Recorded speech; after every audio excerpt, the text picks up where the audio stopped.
Here's the big question. How is it that most entrepreneurs hustle and are always busy and struggle to take just one step forward only to fall two steps back? They're dedicated, determined, and driven, but only a few finally break through and win.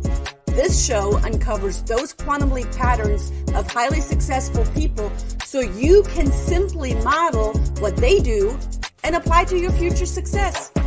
That's the question, and the answers are right here. My name is Brigitte Höfele, and this is the Success Patterns Show. And welcome everyone to the Success Patterns Show. My name is Brigitte Höfele. I am the founder of the Success Patterns Movement and the CEO of the Center of NLP, and it is my distinct pleasure to be here amongst these incredible people. We are here to put the do in learn, do, teach. And as we are looking at success patterns, can we agree that the success part is a really interesting idea, because success kind of shifts with the person that is seeking or having the success. It's not limited to one specific area, business or personal life, and it's certainly not one specific area like finances. For some people, they have success in completely different areas than what you would define success. So in the Success Pattern Show, we give you the scaffolding to build your own empire, as this is a unique concept and you are unique creatures. With the Success Pattern Show, we show you how the patterns are decoded of the success of our guest experts, so you can then in return encode it for your own success. It's all about success modeling, and it's all about modeling all in itself, as expert modeling is a law of NLP. As humans, we're hardwired for hands-on application that is taught by a living teacher. We are not theoreticians, as they just kind of talk a good game. We are grand masters at work, and you're getting the success models right here and the success patterns right here. So I sure hope that you have something to write with and something to write on, as you're going to want to take notes. Now, we deciphered success a little bit. Let me give you a quick definition of pattern. It's an example for others to follow, right? That's what modeling is. So that's what we are here to do. That means that you're at the right time, at the right place. We have an incredible show together. We have the guest expert today, which is not alive, and I don't even want to say anymore, because he only was alive in Sir Arthur Conan Doyle's imagination. We are looking into Sherlock Holmes today, and the success strategies. The strategy, the pattern of genius of Sir Conan Doyle's imagination, and that is our guest expert today. Let's see. This is a beautiful picture that I have taken out of Robert Dilts's book, The Strategies of Genius. And Robert Dilts actually painted this picture. So today we're going to look at Sherlock Holmes. Now, of course, Sherlock Holmes, where there's a lot for us to uncover and decipher, is a fictional character. And Sir Doyle has, in his studies of medicine, he had a professor that he really looked up to, that had a lot of those characteristics that he used to create the character of Sherlock Holmes. But that's not why we're here today. We're really looking at what did Sherlock Holmes do, and how was Sherlock Holmes, and what is he known for today? So as I am speaking, I want to ask you, when I say Sherlock Holmes, and you're welcome to share with me in the comments, when I say Sherlock Holmes, what comes up for you? And I have actually done a training on this. It was yesterday. And the people in the room said, well, he's very logic thinking. He was able to see things that other people weren't able to see. He was very strategic in the way that he went about. But one thing that never came up was that he was like highly emotional. Now, there were some in the character, there's some emotions built in, but part of what Sherlock Holmes did as he is going through solving a case has nothing to do with emotions. It has a lot to do with the seeing the hidden cues, seeing or listening for, or even feeling into what is not being said, what is not seen, what is not heard. And as Robert Dilts is deciphering the strategy of Sherlock Holmes, there are several strategies that make up the character of Sherlock Holmes. And it goes down into the meta strategy of, and we use NLP as a strategy neuroscience tool to decipher that. So the meta program of our communication goes in several levels deep. And I want to speak about those several levels.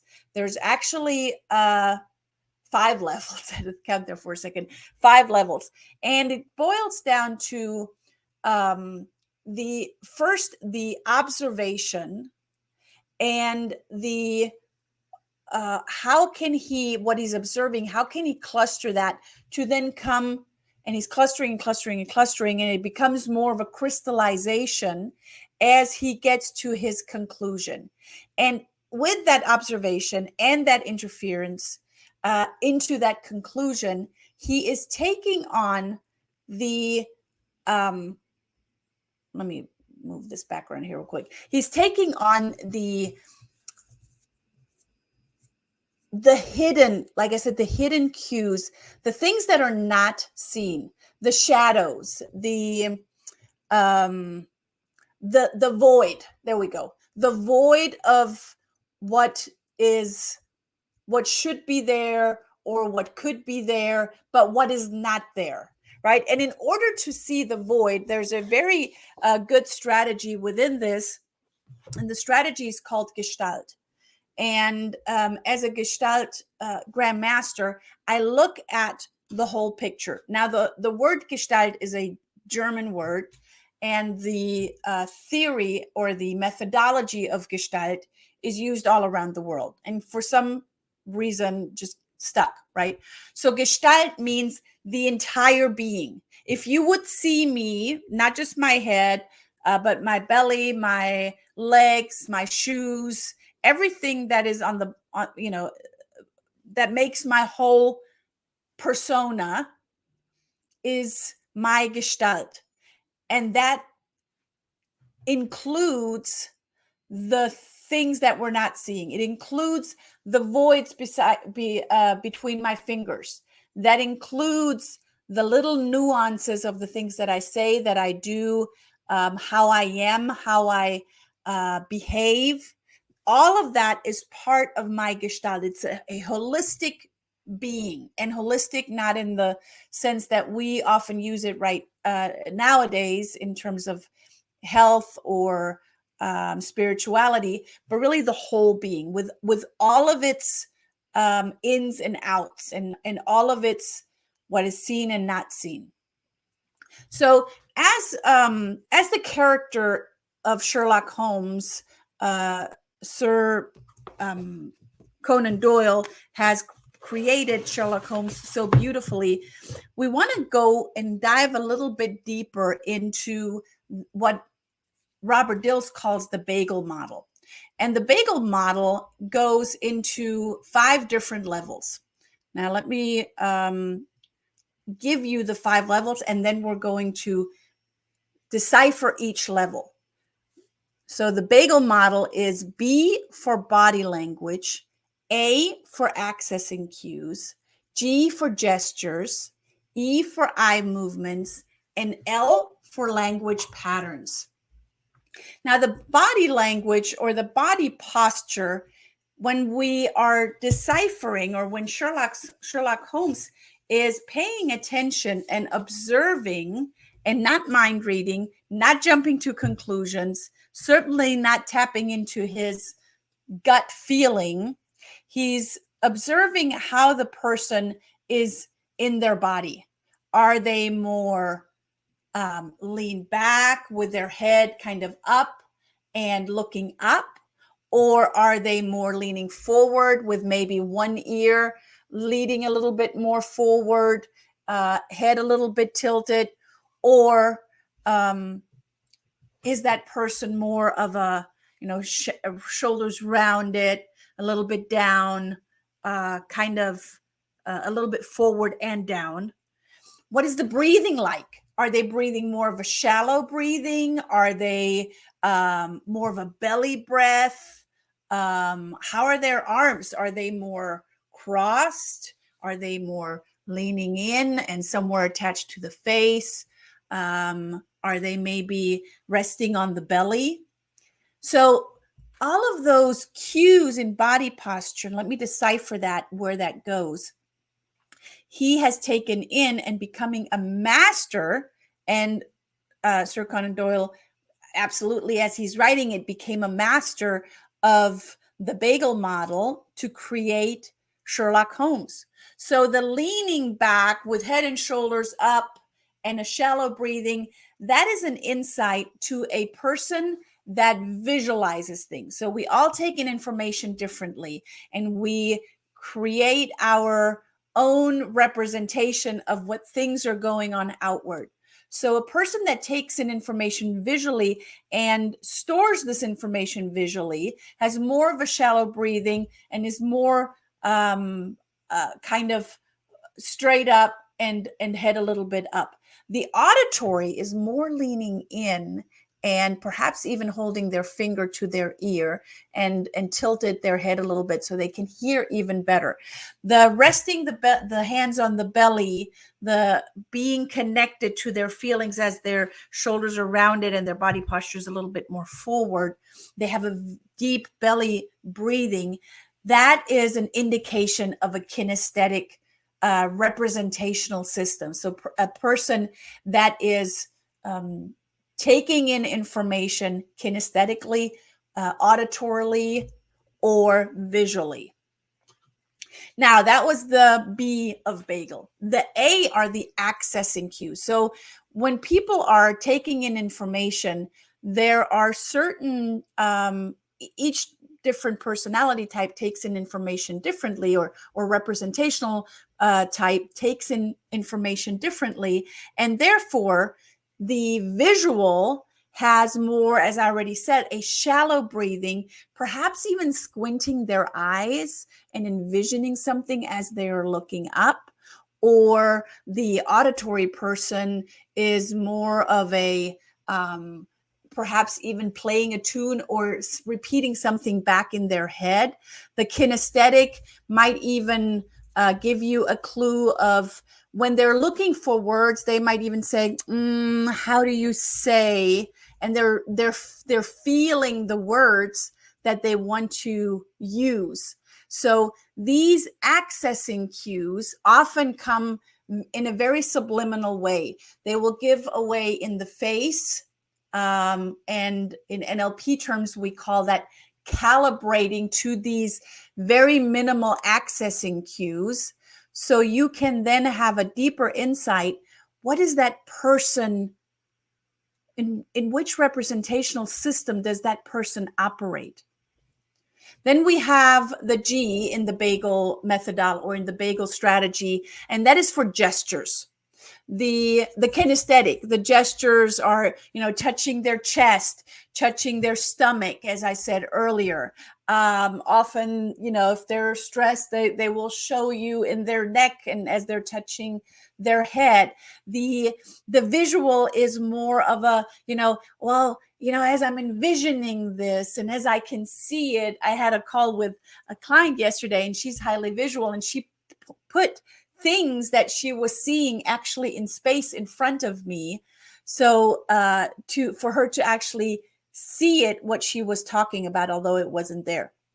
The auditory, pointing their fingers to their ears, touching their mouth or their mouth area, perhaps even working with their tonalities of cadence and voice fluctuation. So that's the G in the bagel. The E in the bagel strategy are the eye movements. The visual eye movements are up. When the eyes go up, they either go up to visual remember or they go up to visual construct. When we remember something that we have heard, our eyes will go over to the ears. Auditory remember, auditory construct. And when we are in self-talk, auditory digital, we lean down and we have a conversation internally with ourselves. And over here, we are so connected to our feelings. That's where the kinesthetics are often. So when you're dealing with a person that's very much in their feelings or depressed, they're often kind of hunched over in their feelings. They're sad. And the way that you can change that is have them look up into a brighter future. So visual, auditory, kinesthetic, auditory digital. Auditory digital are the ones that are in their head thinking. I'll tell you a quick story that is not related to Sherlock Holmes, but it makes a point. I'm a very visual person. And when you've ever paid attention to my eye accessing or even the words that I'm choosing, the word catalog that we're going to come to in a second, my eyes will go up. So if I'm thinking, I'm either constructing something or I'm remembering something, my eyes are up here. Now, when I was in school, German traditional school, and my teacher would ask me something, I would go, and I would be looking for the answer, and I would go, and my teacher would yell at me, and she said, "Brigitta, the answer is not on the ceiling." Well, now we know that the answer for me was actually on the ceiling. So pay attention to, because this often, it always happens in a subliminal way unless you have the actual lens to now start paying attention to that. So that's the E in the bagel strategy. And then we have the word catalog, the language patterns. That's the L in the bagel strategy. We are looking at the word catalog. What are people, in NLP terms, we call that predicates. What are people using when they're talking? Are they more of an auditory person? Are they using words like hear, listen, sound, resonate, melody, silence, tell, harmonize, loud, tune? These are just a few. There are so many more. So are they more of an auditory, are they using more of an auditory word catalog? Or are they more of a thinker? Are they an auditory digital representational system that are using words like think, know, consider, sense, experience, understand, learn, process, decide, logic? Or are they more of a visual person that are using words like see, picture, look, image, show, reveal, appear, clear, view, glimpse? Or is that person a highly kinesthetic person and is using words like feel and touch and grasp, solid, rough, hard, warm, scratch, sting, handle? So when you start paying attention to the phrases and the words that people are using, and Sherlock Holmes was a genius at it, and really paying attention to the phrases. So that I see what you're saying. Yep, I can totally draw a visual on that. Or I'm drawing a complete blank. That person drawing visual, I have a visual in front of me. That person is a visual and operates in the visual representation system. Now, if they see it once, you cannot draw any conclusions. When there is a habitual use of words that are in that visual category, then you can conclude that that person actually is a person that operates in the visual representation system. A person that says, I can grasp that. Definitely a kinesthetic person. I feel that in my gut that is absolutely, that feels right to me. That is a kinesthetic representational system. If someone says, yeah, that really rings a bell, or that rings true to me, or that resonates with me. Auditory person. If someone says, I still have to think about that, I got to process all that information, definitely a auditory digital. Now, auditory digital rep systems are wonderful rep systems, as they all are. There is not one better or superior to the other. There is only what is. And I'm highly visual, as I already shared with you. My husband is highly auditory digital. So what I need to see, he processes internally.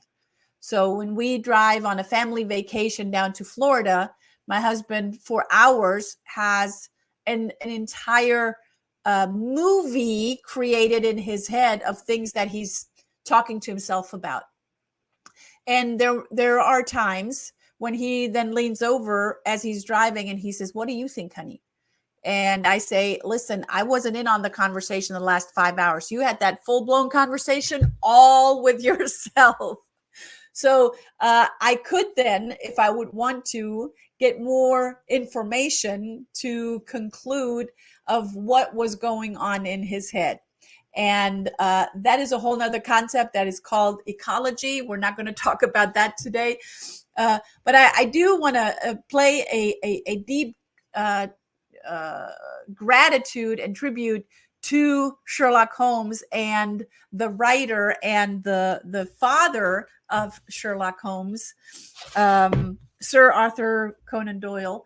And I hope that you are using some of these cues and clues of the bagel model to start paying a deeper intention of what people are saying or what are they doing. Because we're not mind readers. You're not a mind reader. Often, as humans, we tend to jump to conclusions because we just don't have time for that. We don't want to ask more questions, or we're like, oh, I've seen this before. I remember this. And last time it was this, so this time must be the same thing. Don't ever fall into that trap.